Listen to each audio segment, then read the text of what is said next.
Breaking news చూస్తున్నాం. ఇటు middle east war పై ఖతర్ సంచలనమైన ప్రకటన చేసింది. ఇటు లెబనాన్ పై ఇజ్రాయెల్ దాడులను తీవ్రంగా ఖండించింది ఖతర్.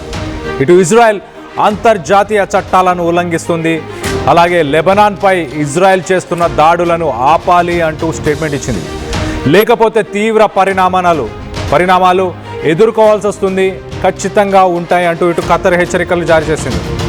ఇటు లెబనాన్కు అండగా ఉంటామంటూ ప్రకటించింది. అలాగే లెబనాన్ నుంచి ఇజ్రాయెల్ పైకి హెజబుల్లా దాడులు నిర్వహించింది గతంలో. ఇటు హెజ్బుల్లాను అంతం చేసేందుకు ఇజ్రాయెల్ దాడులు చేస్తుంది. సో మొత్తం మీద దానికి సంబంధించిన గతంలో జరిగిన దాడులకు సంబంధించిన విజువల్స్ని మనం చూస్తున్నాం. అలాగే ఇటు ఖతర్కి సంబంధించిన ఆఫీషియల్ స్టేట్మెంట్, ఖతర్ మినిస్ట్రీ నుంచి వచ్చిన ఒక స్టేట్మెంట్, ఒకసారి దాన్ని కూడా చూసే ప్రయత్నం చేద్దాం. Qatar strongly condemns Israeli attacks on Lebanon.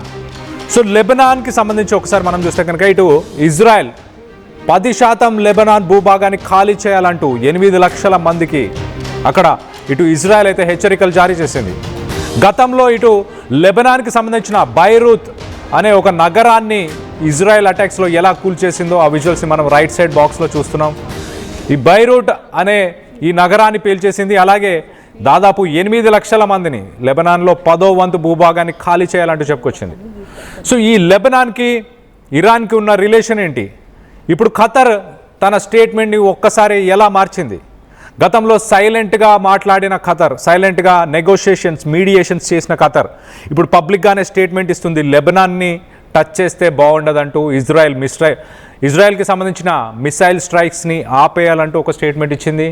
So sensation అని చెప్పొచ్చు. ఒక్కసారిగా జియోపొలిటికల్ సిట్యువేషన్ అనేది ఒక్కసారిగా ఆ జియోపొలిటికల్ ల్యాండ్స్కేప్ మారిపోయింది. ఇటు హెజబుల్లా అంటే ఎవరు? హెజబుల్లా యాక్సియోమ్ ఆఫ్ రెసిస్టెన్స్ అంటే ఇరాన్ 1979లో ఇస్లామిక్ రెవల్యూషన్ వచ్చిన తర్వాత ఆ ఇస్లామిక్ రెవల్యూషన్కి సంబంధించిన కొంతమంది గార్డ్స్ ఇప్పుడు ఐఆర్జీసీ, ఇరాన్లో ఉన్న ఐఆర్జీసీనే 1979లో లెబనాన్కి పంపించింది. అక్కడ ఉన్న పరిస్థితులని స్టేబుల్ చేసి అక్కడ ఉన్న ల్యాండ్ వార్లార్డ్స్ని వీరందరినీ ఒక్కటిగా చేసి లెబనాన్లో కూడా ఇస్లాంకి సంబంధించిన అదే తరహాలో అక్కడ ఒక సామ్రాజ్యాన్ని, అక్కడ ఒక గవర్నమెంట్ని నెలకొల్పాలన్న ఉద్దేశంతో ఇరాన్ పంపించిన హెజ్బుల్లా అంటే దాని అర్థం కూడా మీకు ఒకసారి చెప్పే ప్రయత్నం చేస్తా. God's party of God. So basically Hezbollah అనేది పార్టీ ఆఫ్ గాడ్ అంటూ దానికి ఒక పేరుని కూడా ఇటు మొత్తానికైతే ఇటు ఇరాన్కి సంబంధించిన ఇస్లామిక్ రెవల్యూషనే పెట్టింది. సో అలాంటి హెజ్బుల్లాకి ఇరాన్ ఇటు weapons at the same time ఇటు డబ్బుని కావచ్చు అన్నిటినీ ఇరానే సప్లై చేస్తుంది. ఇప్పుడు లెబనీస్ గవర్నమెంట్లో మనం చూస్తే ఎక్కువ శాతం లెబనీస్ గవర్నమెంట్లో ఉన్న వ్యక్తులందరూ మెజారిటీ హెజ్బుల్లాకు సంబంధించిన వ్యక్తులే. ఆ హెజ్బుల్లానే ఇటు ఇజ్రాయెల్ పైన గతంలో స్ట్రైక్స్ చేసింది. ఇరాన్ మీద అటాక్ జరిగినప్పుడు ఇటు లెబనాన్ నుంచి హెజ్బుల్లానే స్ట్రైక్స్ చేసింది.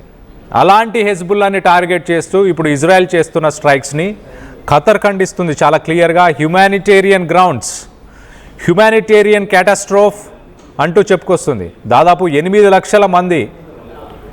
లక్షల మంది లెబనీస్ టెరిటరీ నుంచి వైదొలగాలంటూ ఇవాక్యుయేషన్ ఆర్డర్స్ని ఇజ్రాయెల్ జారీ చేసింది. అలాగే ఒకసారి చూస్తే కనుక ఈ స్ట్రైక్స్ ఇజ్రాయెల్ చేస్తున్న ఈ దాడులు, లెబనాన్ మీద చేస్తున్న ఈ దాడులు ఎక్కువ శాతం highly densely populated civilian areas పైన, అంటే సాధారణ ప్రజలు ఉంటున్న ఏరియాల మీదనే ఇటు ఇజ్రాయెల్ స్ట్రైక్స్ చేస్తున్నట్టు తెలుస్తుంది. దీనివల్ల కొన్ని వేలాది మంది దీంట్లో చనిపోయారు. ఇప్పటిదాకా ఇటు లెబనాన్లో దాదాపు 1000కి పైగా వ్యక్తులు అక్కడ చనిపోయినట్టు తెలుస్తుంది. అలాగే ఫ్యామిలీస్ అన్నీ కూడా ప్రస్తుతానికి క్షతగాత్రులందరూ బతికున్న వారందరూ కూడా ఇటు సముద్ర తీరానికి చేరుకొని అక్కడ టెంట్స్ వేసుకొని మరి వాళ్ళు బతుకుతున్నారు. సివిలియన్ క్యాజువాలిటీస్ అన్నీ అక్కడ నెలకొని ఉన్నాయి ఇప్పుడు అంటూ. అలాగే యునైటెడ్ నేషన్స్కి సంబంధించిన ఇంటరిమ్ ఫోర్స్ ఇన్ లెబనాన్, అది ఇంటరిమ్ ఫోర్స్, అలాగే దాన్ని బ్లూ లైన్ అంటారు. ఆ బ్లూ లైన్ని టచ్ చేయకూడదంటూ గతంలో ఒక ఒప్పందం జరిగింది. అంటే లెబనాన్లో స్ట్రైక్స్ చేయకూడదంటూ ఒక ఒప్పందం జరిగిన తర్వాత కూడా ఇప్పుడు ఇజ్రాయెల్ ఆ ఒప్పందాన్ని ఆ ఒప్పందాన్ని తుంగలోకి తొక్కి ఆ ఒప్పందాన్ని పట్టించుకోకుండా ఇప్పుడు దాడులు చేస్తుందంటూ మొత్తానికైతే ఖతర్ ఒఫీషియల్గా ఒక స్టేట్మెంట్ ఇవ్వడం, ఒక జియోపొలిటికల్ ల్యాండ్స్కేప్ షిఫ్ట్ అవ్వడం అనుకోవచ్చు. ఇటు గల్ఫ్ దేశాలు ఇజ్రాయెల్ అమెరికాకి సపోర్ట్ చేస్తూ వచ్చాయి.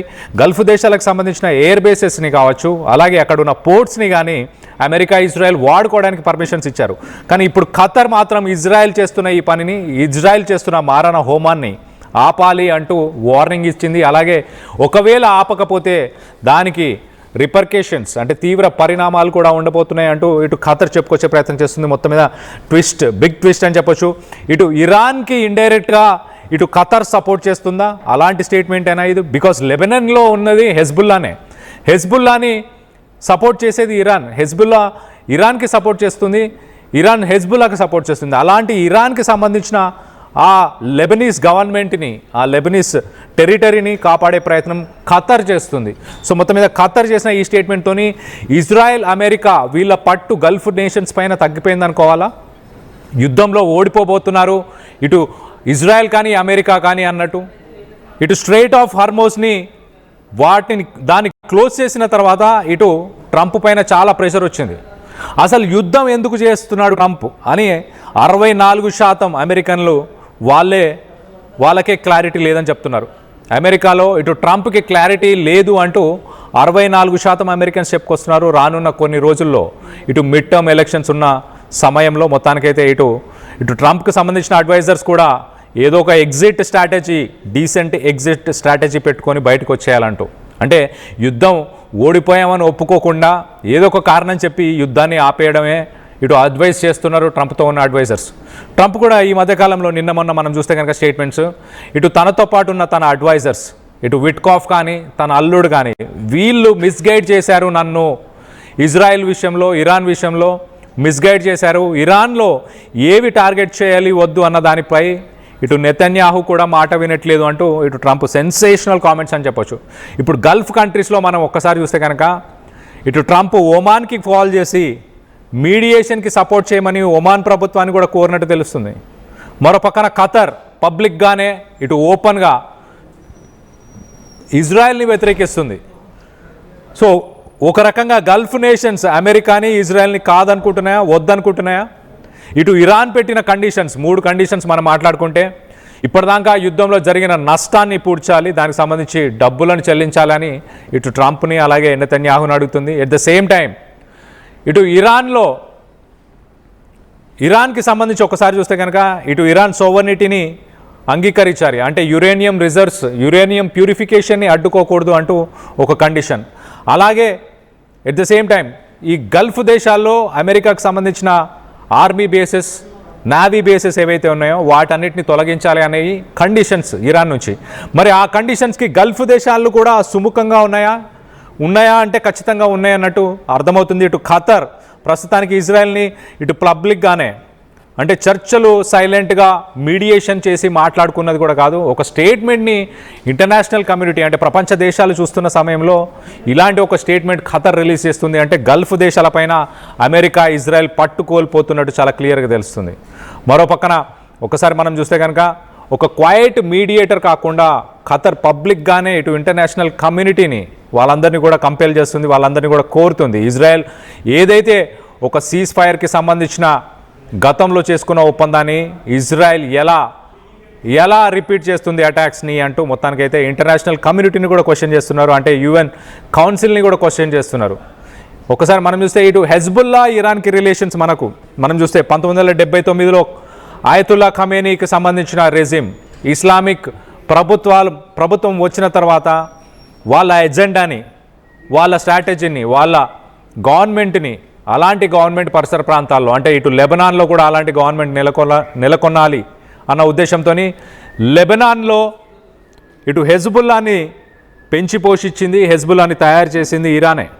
అలాంటి లెబనాన్లో ఇప్పుడు ఇజ్రాయెల్ దాడులు చేస్తుంటే ఇప్పుడు దాన్ని ఖతర్ ప్రశ్నిస్తుంది. ఒక్కసారిగా గల్ఫ్ దేశాలు వాళ్ళ ఆలోచనని మార్చుకున్నట్టు చాలా క్లియర్గా అర్థమవుతుంది. దానికి సంబంధించి స్టేట్మెంట్ కూడా ఒకసారి చదివి వినిపించే ప్రయత్నం చేస్తా. ఒకసారి ఖతర్కి సంబంధించిన ఆ లెటర్ ఏమంటుంది, ఆ లెటర్ని కూడా ఒకసారి చదివి వినిపించే ప్రయత్నం చేస్తా. ఒకసారి మనం చూస్తే కనుక ఇటు ద స్టేట్ ఆఫ్ ఖతర్ ఒకసారి ఆ లెటర్ని చదువుదాం, ఒకసారి ఆ లెటర్ని చదివి చూసే ప్రయత్నం చేద్దాం.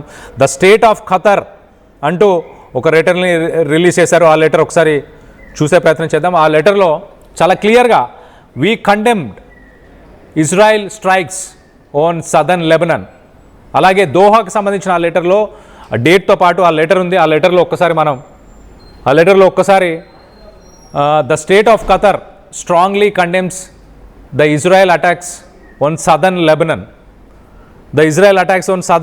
అంటున్నారు. ఎట్ ద సేమ్ టైం ఒకసారి చూస్తే humanitarian law and UN security council resolution 1701, ఆ 1701కి సంబంధించిన ఆ హ్యుమానిటేరియన్ లాని ప్రస్తుతానికి వైలేట్ చేస్తుంది ఇజ్రాయెల్.